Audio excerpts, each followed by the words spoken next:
प्रकरण चौथा। अकबर महान। नाम को अल्लाह अकबर क्या तेरे तौकीर है, दाखिले हर बाग है शामिल बहर तकबीर है। बाबर की महत्वाकांक्षा ने चारों ओर से निराश होकर पठानों के आपस के लड़ाई झगड़े की बदौलत हिंदुस्तान में पांव रखने की जगह पाई थी कि जनश्रुति के अनुसार पुत्र प्रेम में आवेश में अपनी जान बेटे के आरोग्य लाभ पर न्यौछावर कर दी और उसका लाडला बेटा राज्यश्री को अंक में भरने भी न पाया था कि पठानों की बिखरी शक्ति शेर खां सूर की महत्वाकांक्षा के रूप में प्रकट हुई।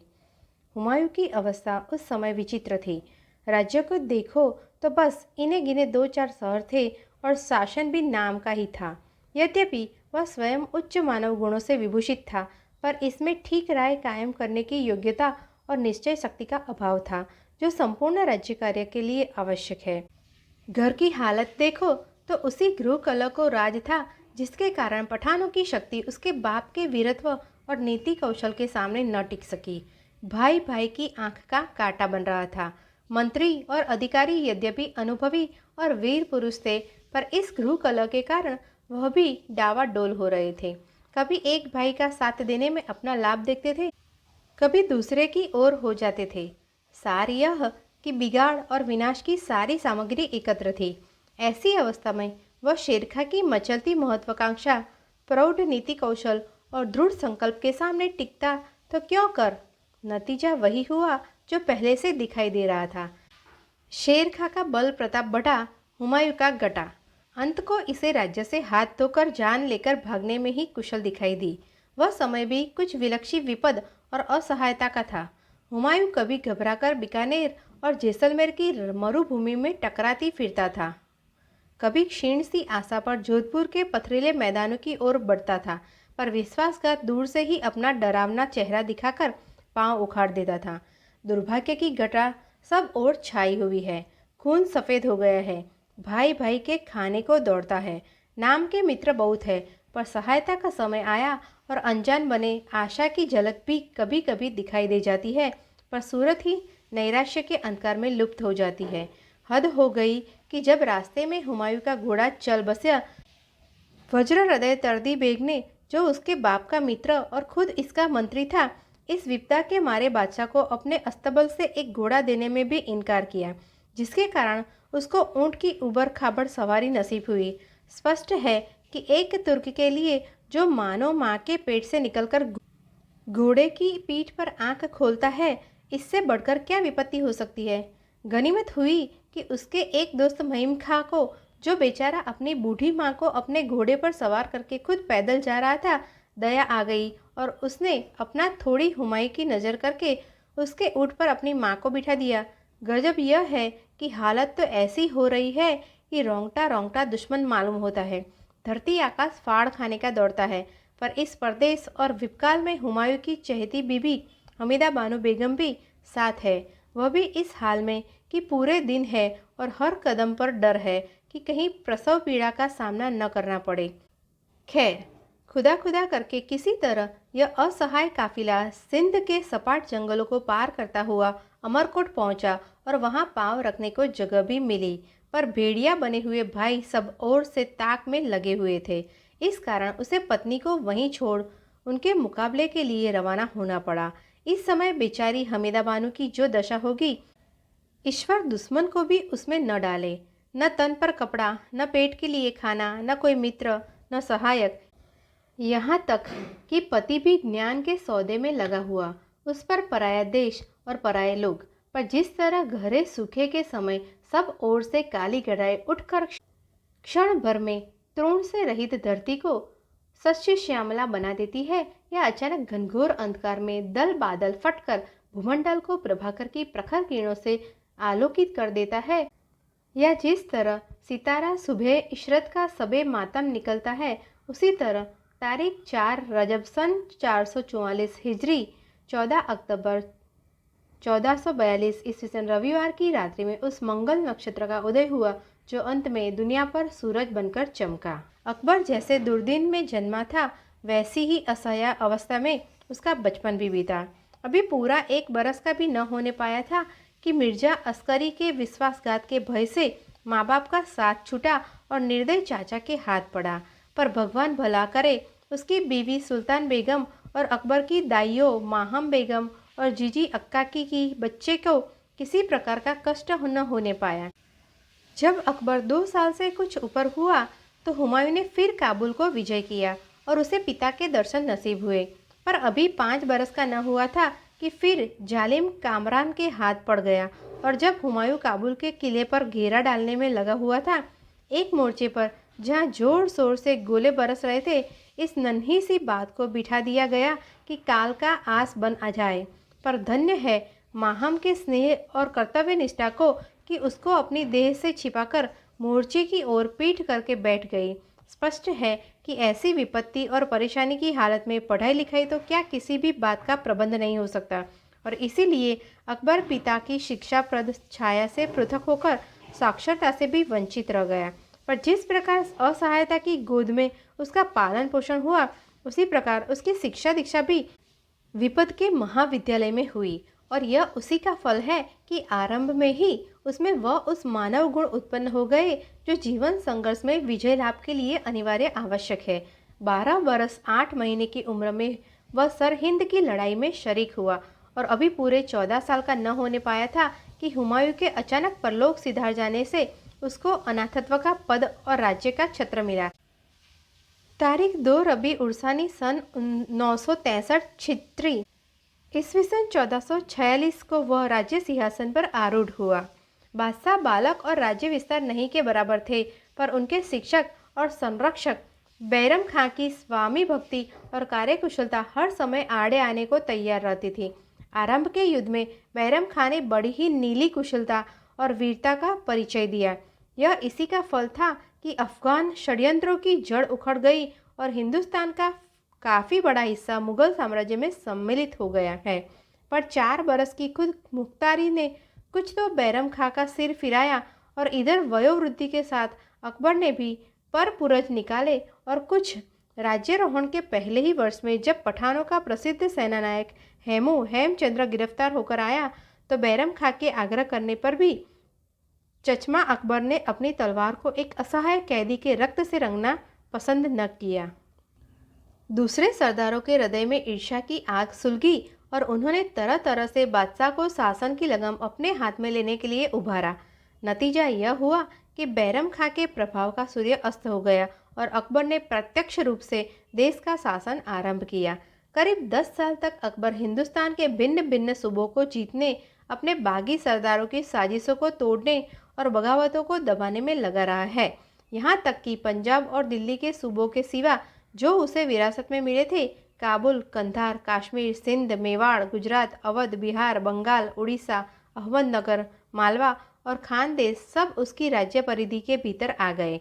अर्थात पश्चिम से उसके राज्य का डांडा हिंदू कुश से मिला हुआ था और पूरब में बंगाल की खाड़ी से, उत्तर में हिमालय से टकराता था तो दक्षिण में पश्चिमी घाट से। ये विजय केवल अकबर के सेना नायकों की रण कुशलता का ही सुफल न थी, बल्कि इनमें पूरे तौर से खुद भी उसने अपनी बुद्धिमानी, दूरदर्शिता, मुस्तैदी, अथक परिश्रम, निर्भीकता और जागरूकता को प्रमाण दिया था। उसके सेनापति जब सुदूर प्रदेशों की चढ़ाई में लगे होते थे और वह जरा भी उनको गलत रास्ते की ओर झुकता हुआ देखता या उनकी कोशिश में ढिलाई पाता तो अचानक बिजली की तरह एक एक हफ्ते की राह एक एक दिन में तय करके उनके सिर पर जा धमकता था। मालवा, गुजरात और बंगाल की चढ़ाइयाँ आज तक उसकी मुस्तैदी और जवामत की गवाही दे रही है। उसकी देवदत्त प्रतिभा ने युद्ध विद्या को जहाँ पाई वहीं नहीं छोड़ा, किंतु उसकी प्रत्येक शाखा को और आगे बढ़ाया।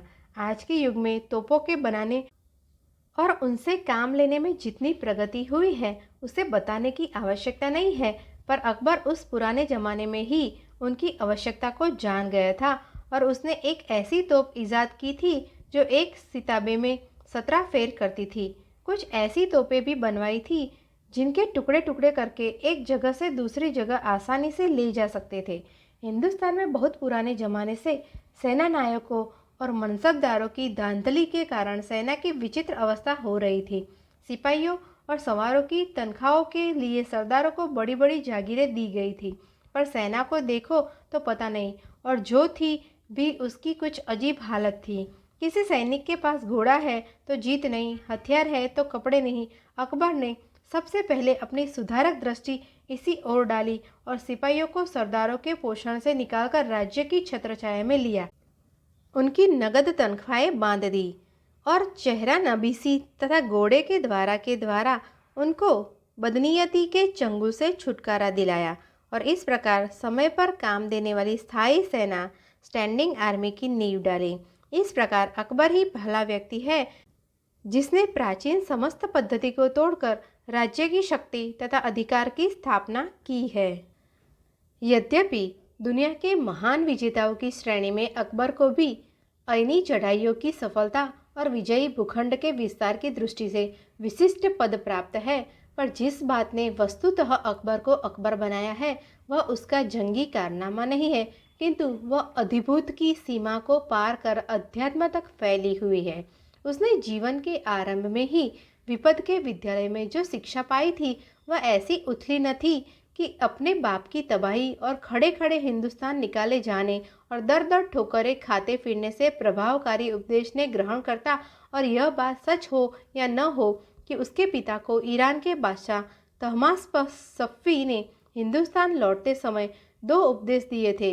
एक यह कि पठानों को व्यापार में लगाना, दूसरा यह कि भारत की देसी जातियों को अपना बनाना। पर समय ने स्वयं उसको बता दिया था कि राज्य को टिकाऊ बनाने का कोई उपाय हो सकता है तो वह यही है कि उसकी नींव तलवार की पतली धार के बदले लोक कल्याण के द्वार प्रज्ञा के हृदयों में स्थापित की जाए।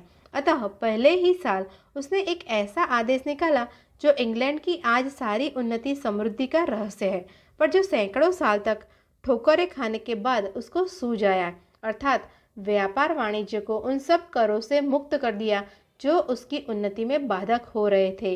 और यद्यपि आरंभ में उनकी अल्पवयस्कता और असहायता के कारण वह पूरी तरह कार्यान्वित न हो सका, पर जब शासन का सूत्र उसके हाथ में आया तो वह उसको जारी करके रहा।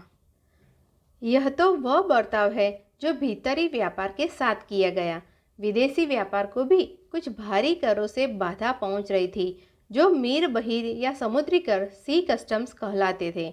अकबर ने इन करों को भी इतना घटा दिया कि वह नाम मात्र के अर्थात ½ रह गए और इससे देश के विदेशी व्यापार को जितना लाभ हुआ उसे बताने की आवश्यकता नहीं।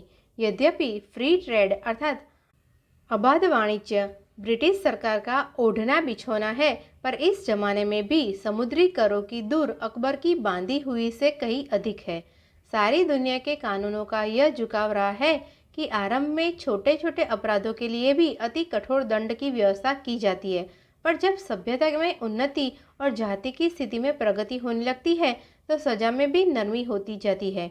भारतवर्ष में भी पुरातन काल से कुछ जंगली सजाओं का रिवाज चला आता था, जैसे हाथ पांव काट देना, अंधा कर देना आदि। अकबर के जागृत विवेक ने इनकी अमानुषिकता को समझ लिया और राज्यारोहण के 6ठे साल में ही इनको बिल्कुल बंद कर दिया। पुराने जमाने में यह रीति थी कि युद्ध में जो कैद होते थे वह जीवन भर के लिए स्वतंत्रता से वंचित होकर विजेता के दास बन जाते थे। रणनीति और राजनीति की दृष्टि से इसका कैसा ही असर क्यों न पड़ता हो, पर मानवता के विचार से यह प्रथा जितनी क्रूर और अत्याचारपूर्ण है उसे बताने की आवश्यकता नहीं। इसलिए अकबर के लिए यह गर्व करने योग्य बात है कि उसने सन 7 जुल्स राज्यारोहण संवत में ही यह नियम बना दिया कि जो आदमी लड़ाई में कैद हो वह गुलाम न बनाया जाए। जो पहले से यह अवस्था प्राप्त कर चुके थे उनका भी गुलामी का दास इस हद तक धो दिया कि उनके कुछ विशेष अधिकार निश्चित कर दिए और उनका नाम भी दास या गुलाम से बदलकर चेला कर दिया गया। इसी के साथ गुलामों की आम खरीद और बिक्री भी एकदम बंद कर दी। इसके अगले साल यात्रियों से जो एक जबरदस्ती का कर लिया जाता था उसको उठा दिया। यह मानो प्रथम बार इस बात की घोषणा थी कि हर आदमी अपने धर्म विश्वास की दृष्टि से स्वाधीन है और उसके स्वधर्माचरण में किसी प्रकार की रोक टोक न होनी चाहिए। सन 7 जुल्म में जो विचार कुछ दबी जबान में प्रकट किया गया था, अगले साल खूब जोर शोर से उसकी घोषणा की गई और अकबर ने ऐसा काम किया जिसने वस्तुतः शासक और शासित का पद राज्य के सामने एक कर दिया, अर्थात जिजिया माफ़ कर दिया। जिजिया वस्तुतः कोई वैसा कुत्सित कर नहीं था जैसा कि यूरोपियन इतिहासकारों ने समझा है, किंतु वह विजित जाति से इसलिए लिया जाता था कि वह सैनिक सेना से मुसवस न होती थी। उद्देश्य यह था कि देश रक्षा के लिए विजेता जाति जिस प्रकार अपनी जान उड़ाती थी, विजित जाति उसी तरह अपने माल से उसमें मदद करे। भारत के इतिहास का ध्यानपूर्वक अध्ययन किया जाए तो मालूम होगा कि आरंभ में सरकार कंपनी बहादुर देसी राज्यों में जो सहायक सेना था, कांटीजेंट के नाम से कुछ पलटने रखकर उनका खर्च वसूल किया करती थी, वह भी एक तरह का जिजिया ही था। और आज भी जो सैनिक या साम्राज्य संबंधी इंपीरियल व्यय कहलाते हैं और जिनमें देशवासियों का कोई अधिकार या आवाज़ नहीं, उनका नाम कुछ ही क्यों न रखा जाए, जिजिया की परिभाषा उन पर भी घटित हो सकती है। मुसलमानों में बहुत पुराने समय से अनिवार्य भर्ती कंस्क्रिप्शन अर्थात आवश्यकता के समय सैनिक रूप से काम करने की बाध्यता चली आ रही है। इस कारण मुस्तसना होने का अधिकार एक बहुत बड़ा हक था और संभव होता तो शायद बहुत से मुसलमान भी उससे लाभ उठाते।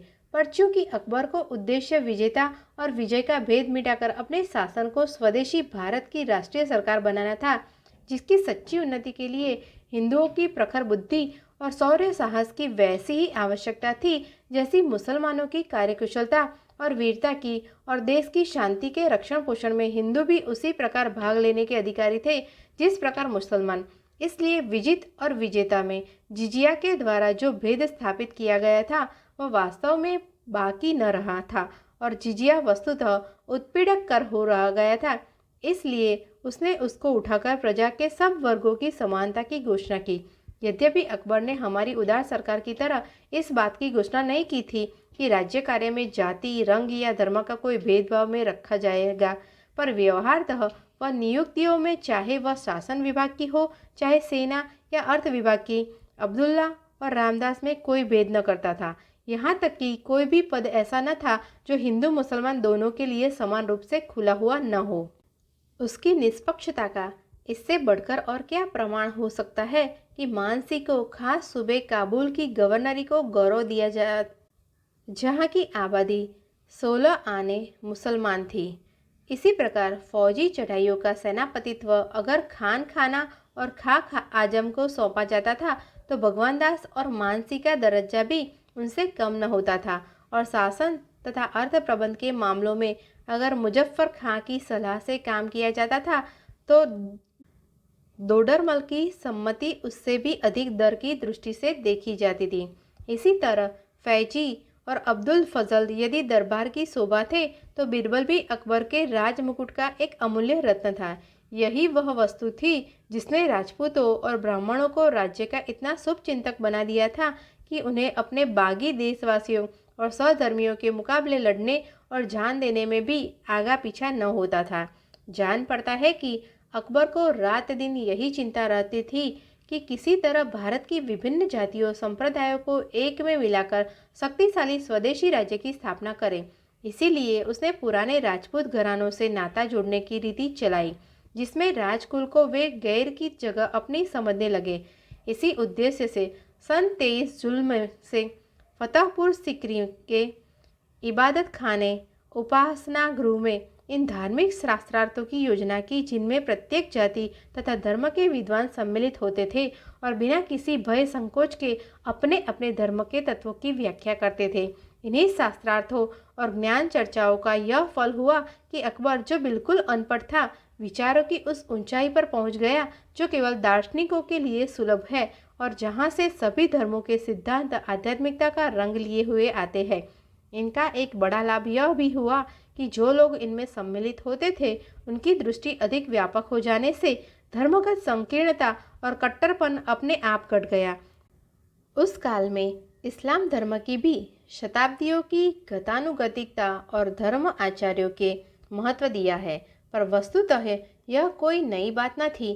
चारों आरंभिक कालफों के अतिरिक्त इमैया और अब्बासो भर्ती के अली को भी कार्मिक विषय में नेतृत्व इमाम को पद सर्वे स्वीकृत भी।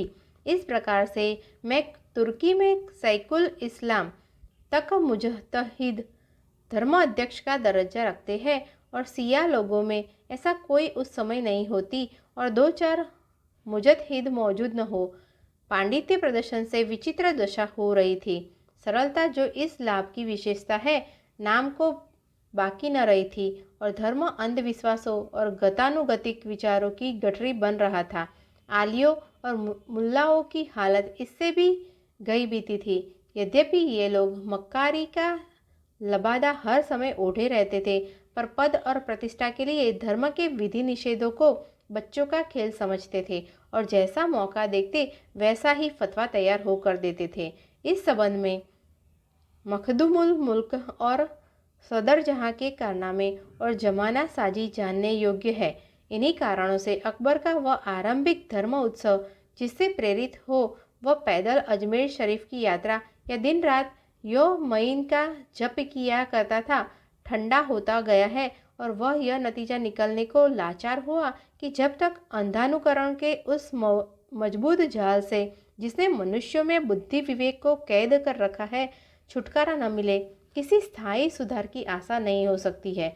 अतः उसने सन जुल्म से के 24वें साल में उलेमा से इमाम आदिल अर्थात प्रधान धर्म निर्णायक की सनद हासिल की और दीने इलाही की नींव डाली, जिसका दरवाजा सब धर्म वालों के लिए समान रूप से खुला हुआ था। इसमें संदेह नहीं कि यह कार्य एक अपट तुर्क की सामर्थ्य और अधिकार के बाहर की बात थी और इस कारण अबुल फजल जैसे प्रकांड पंडितों को अपना सारा बुद्धिबल लगा देने पर भी जैसी सफलता चाहिए थी वैसी न हुई, बल्कि एक खेल तमाशा बनकर रह गया। पर इसका इतना प्रभाव अवश्य हुआ कि धर्मगत असहिष्णुता की बुराई जो देशवासियों को पारस्परिक वैमनस्य के कारण सिर न उठाने देती थी, एकदम दूर हो गई और संकीर्णता की जगह लोगों के विचारों में उदारता आ गई। अकबर यद्यपि स्वयं कुछ पढ़ा लिखा न था, पर वह भली भांति जानता था कि धार्मिक द्वेष का कारण अज्ञान है और उसे हटाने तथा अधीन जातियों पर ठीक प्रकार से शासन करने का सर्वोत्तम उपाय यही है कि उनके इतिहास, साहित्य और रीति व्यवहार की अधिक जानकारी प्राप्त की जाए। इसी विचार से बगदाद के खलीफों की तरह उसने भी एक भाषांतर विभाग स्थापित कर बीसियों संस्कृत ग्रंथों का उल्था कर डाला। दाढ़ी मुंडाने, गौमांस और लहसुन प्याज न खाने और गर्मी के मौके पर भद्र कराने का उद्देश्य भी यही था कि शासक और शासित के विचारों का भेद मिट जाए। अकबर भली भांति जानता था कि वह मुसलमान तो है ही, इसीलिए मेल और एकता स्थापित करने के लिए उसको आवश्यकता है तो हिंदुओं की रीत भात ग्रहण करने की है। जातियों और धर्मों का बिलगाव विरोध दूर करने के बाद अकबर ने उन सुधारों की ओर ध्यान दिया जो मानव समाज की उन्नति के लिए आवश्यक है।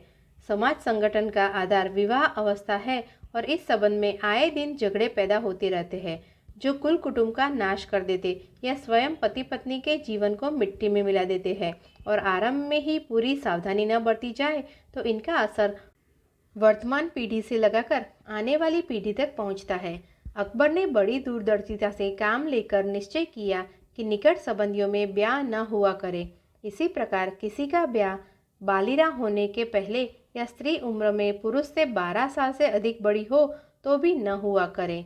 बहुविवाह भी अनुचित बताया गया और इन बातों की निगरानी के लिए यह नियम बना दिया गया कि सब ब्याह सरकारी दफ्तर में लिखे जाया करे।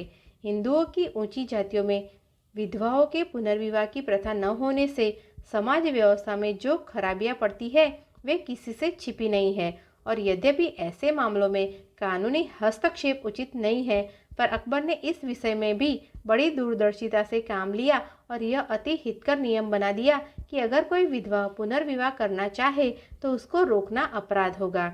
इनमें से अधिकतर वह महत्वपूर्ण सुधार है जिनके लिए आजकल के समाज सुधारक जोर दे रहे हैं, पर नक्कार खाने में तूती की आवाज़ कोई नहीं सुनता। सती की क्रूर कुत्सित प्रथा के अंत का श्रेय भी अकबर को ही प्राप्त है और अपने विधानों में उसको ऐसा प्रेम था कि जब राजा जयमल बंगाल की चढ़ाई में रास्ते में झांसा पहुंचकर गत हो गया और उसके संबंधियों ने उसकी रानी को सती होने पर विवश किया तो अकबर खुद लंबी मंजिलें मारकर वहां जा पहुंचा और उनको इस कुत्सित कार्य से बाज रखा। विद्या आत्मा का आहार और जाति की उन्नति का आधार है। इसलिए अकबर ने इस ओर भी पूरा ध्यान दिया और उपयुक्त पाठ्यक्रम की निर्धारित करके शिक्षा प्रणाली में भी ऐसे हितकर सुधार किए कि बकौल अबुल फजल के जो बात बरसों में हो पाती थी वही महीनों में होने लगी। शराब, ताड़ी आदि पर कर लगाकर जनसाधारण के अनाचार को उसने अपना खजाना भरने का साधन नहीं बनाया, पर इसके साथ साथ लोगों के व्यक्तिक के जीवन में हस्तक्षेप न करने की नीति के अनुसार यह भी ताकीद कर दी कि अगर कोई छिपा छिपा कर नशीली चीज़ों का इस्तेमाल करे तो उससे रोक टोक न की जाए। वर्तमान काल में हमारे राजनीतिक सुधारक आबकारी कर और मादक द्रव्यों पर जैसी आपत्तियां किया करते हैं उसकी व्याख्या करने की आवश्यकता नहीं और यह बताने की कि अकबर के प्रबंध पर वह कहाँ तक चरितार्थ हो सकती है। धान्य और पशुओं की वृद्धि तथा कला कौशल की उन्नति के लिए उसने यह उपाय किया कि एक एक वस्तु की उन्नति के लिए एक एक अधिकारी को जिम्मेदार बना दिया और इस बात की निगरानी के लिए कि उन्होंने अपने उस विशेष कर्तव्य के पालन पर कहाँ तक ध्यान दिया। नवरोज के उत्सव के बाद खास शाही महल में एक बड़ा बाजार लगता था जिसमें खुद बादशाह, प्रमुख अधिकारी और दरबारी तथा राजकुल की महिलाएं खरीद बिक्री करती थी। हर आदमी अपना कमाल दिखाने की कोशिश करता था। इस बाजार को वर्तमान काल की प्रदर्शनियों का मूल मान सकते हैं और प्रकार से भी उसे व्यापार व्यवसाय की उन्नति का अत्यधिक ध्यान रहता था, जिसका एक बहुत छोटा सा प्रमाण दलालों की नियुक्ति है। गरीबों की मदद के लिए राजधानी के बाहर दो विशाल भवन खैरपुरा और धर्मपुरा के नाम से बनवाए गए, जिनमें से एक मुसलमानों के लिए था, दूसरा हिंदुओं के लिए है। इनमें हर समय हर आदमी को तैयार खाना मिलता था। इन मकानों में जब जोगी बहुत ज़्यादा जमा होने लगे जिससे दूसरों को तकलीफ होने लगती तो उनके लिए एक अलग मकान जोगीपुरा के नाम से बनवाया गया।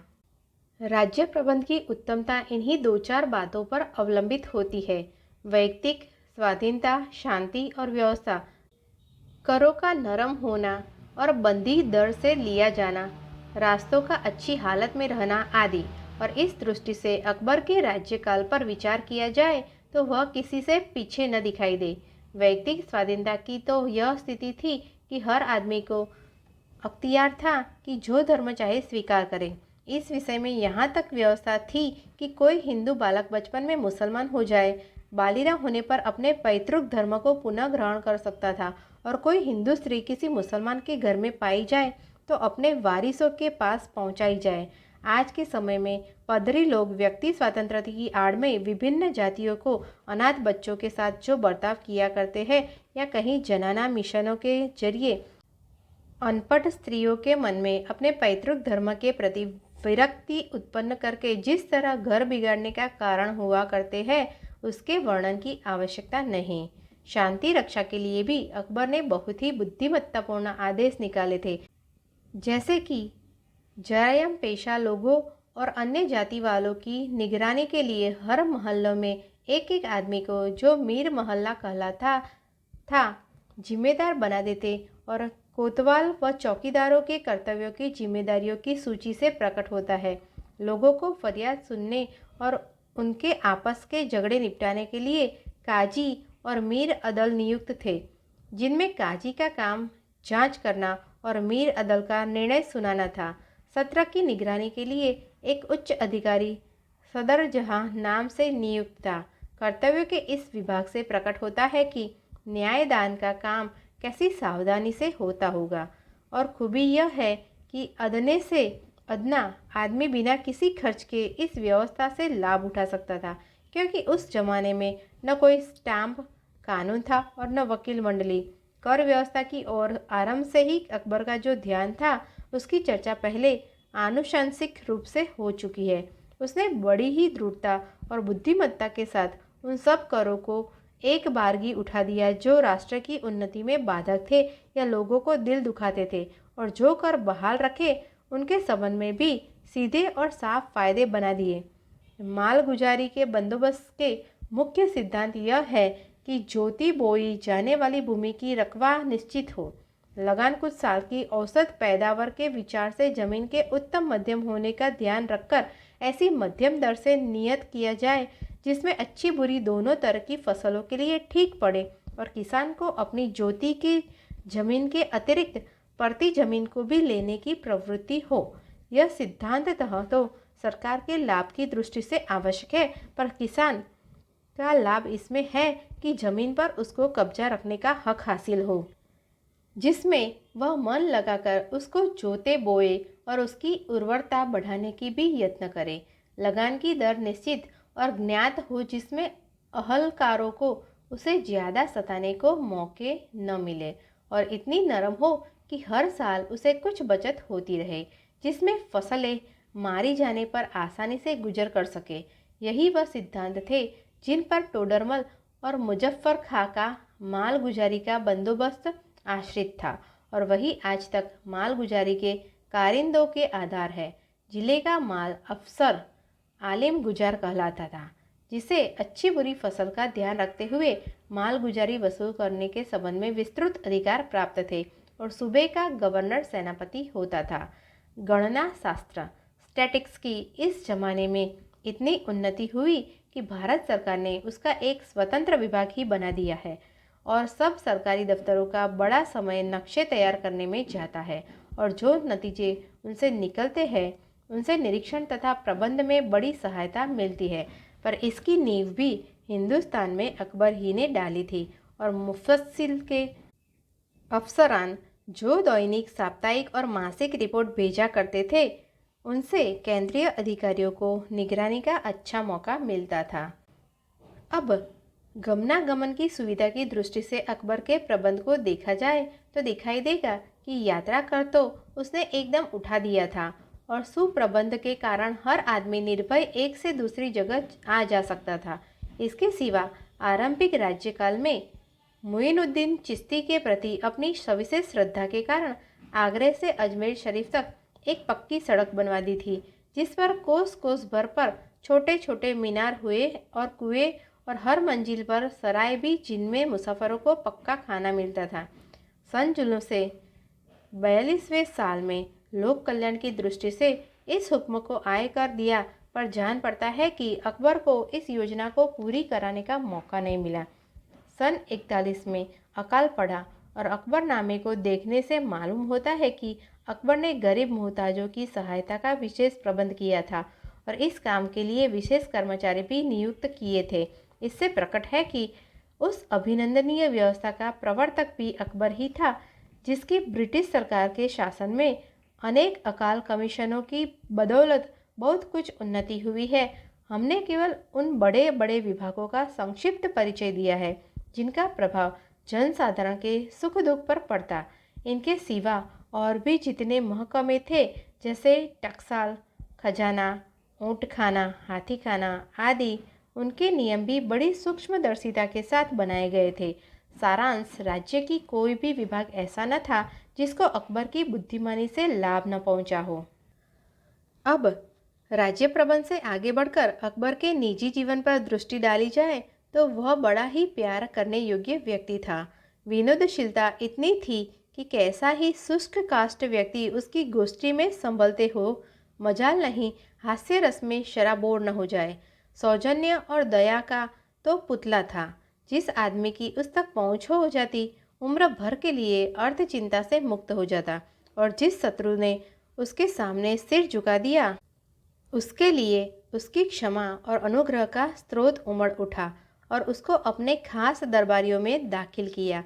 भोजन एक ही समय करती और विषय वासना के भी वश में न था। यद्यपि पढ़ा लिखा न था, पर अपना समय प्रायः शास्त्र चर्चा तथा सब प्रकार के ग्रंथों को पढ़वाकर सुनने में लगाया करता था, और विद्वानों का, चाहे वे किसी भी धर्म या जाति के हो, बड़ा आदर करता था। उसमें आदमियों की पहचान जबरदस्ती और चुनाव की यह खूबी थी कि जो आदमी जिस कार्य के लिए विशेष योग्य होता था, वही उसके सिरपुर्द किया जाता था। यही कारण था कि उसकी योजनाएं कभी विफल न होती थी। इसी योग्यता की बदौलत वह अमूल्य रत्न उसकी दरबार की शोभा बढ़ा रहे थे, जो विक्रमादित्य के नवरत्न को भी मात करते थे। शिकार का बेहद शौक था, और हाथियों को तो आशिक ही था। संगीत शास्त्र के तत्वों से भी अपरिचित न था। इमारतें बनवाने की ओर भी बहुत ध्यान था, और बहुत से शानदार किले और भव्य प्रासाद आज तक उसी सुरुचि और राजचित उत्कांक्षा के साक्षी स्वरूप विद्यमान है। ईश्वर ने उसे गुण राशि के साथ साथ रूप नीति भी प्रदान की थी। जहांगीर ने तुझके जहांगीर में बेटे की मोहब्बत और चित्रकार की कलम से उसकी तस्वीर खींची है, जिसका उल्था पाठकों के मनोरंजन के लिए नीचे दिया जाता है। बुलंद बाला, मंजोला कद, गेहुआ रंग, आंखों की पुतलियाँ और भव्य स्याह रंगत गोरी थी, पर उसमें फीकापन न था, नमकीनी अधिक थी। सिंह की ऐसी छाती चौड़ी और उभरी हुई, हाथ और बाहें लंबी, बाएं नथने पर चने के बराबर एक मस्सा, जिसको सामुद्रिक के पंडित बहुत शुभ मानते थे। आवाज़ ऊंची और बोली में एक खास लोच तथा सहज माधुर्य था। सज धज में साधारण लोगों की उनसे कोई समानता न थी। उनके चेहरे पर सहज तेज विद्यमान था। आखिर उम्र के कपूत बेटों ने इस देशभक्त बादशाह को बहुत से दगा दिए और इसी दुख में वह 20 जमादो उल आखिर सितंबर सन 1604 को इस नाशवंत जगत को छोड़कर परलोक सिधारा और सिकंदर के शानदार मकबरे में अपने उज्जवल कीर्ति कलाप का अमर स्मारक छोड़कर दफन हुआ। अकबर में यद्यपि चंद्रगुप्त की वीरता और महत्वाकांक्षा, अशोक की साधुता और नियम निष्ठा और विक्रमादित्य की महत्ता तथा गुणज्ञता एकत्र हो गई थी, फिर भी जिस महत्व कार्य की नींव उसने डाली थी वह किसी एक आदमी के बस का न था, और चूंकि उसके उत्तराधिकारियों में कोई उसके जैसे विचार रखने वाला पैदा न हुआ, इसलिए वह पूरी तरह सफल न हो सका। फिर भी उसके सच्ची लगन से प्रेरित प्रयास निष्फल नहीं हुए, और यह उन्हीं का सफल था कि सामयिक अधिकारियों की इस ओर उपेक्षा होते हुए भी हिंदू मुसलमान कई शताब्दियों तक बहुत ही मेल मिलाप के साथ रहे, और आज के समय में भी जब बिगाड़ विरोध के सामान सब ओर से जमा होकर और भयावनी बाढ़ का रूप धारण कर राष्ट्रीय नौका को डुबाने के लिए भायम भायम करते बढ़ रहे हैं, यदि कोई आशा है तो उसी के मंगल नाम से, जो हमारे बेड़े को पार लगाने में महामंत्र का काम करेगा। अतः हे हिंदू मुसलमान भाइयों, मोह निद्रा को त्याग कर उठो और सिकंदरे की राह लो, जिसमें उनकी पवित्र समाधि पर मुसलमान अगर 2 फूल चढ़ाए तो हिंदू भाइयों तुम भी थोड़ा पानी डालकर उसकी आत्मा को प्रसन्न कर दिया करो। कोई आश्चर्य नहीं कि उसके आशीर्वाद से हमारे बेबुनियाद झगड़ों और मतभेद मिटाकर फिर मेल और एकता की सूरत पैदा हो जाए। खेद और लज्जा की बात है कि ब्रिटिश सरकार परदेसी होते हुए भी अपने को उसका स्थापनापन और उसके अनुकरण में गौरव माने, और तुम अपने देशभक्त राष्ट्रीय सम्राट की बहुमूल्य विरासत की ओर आंख उठाकर भी न देखो।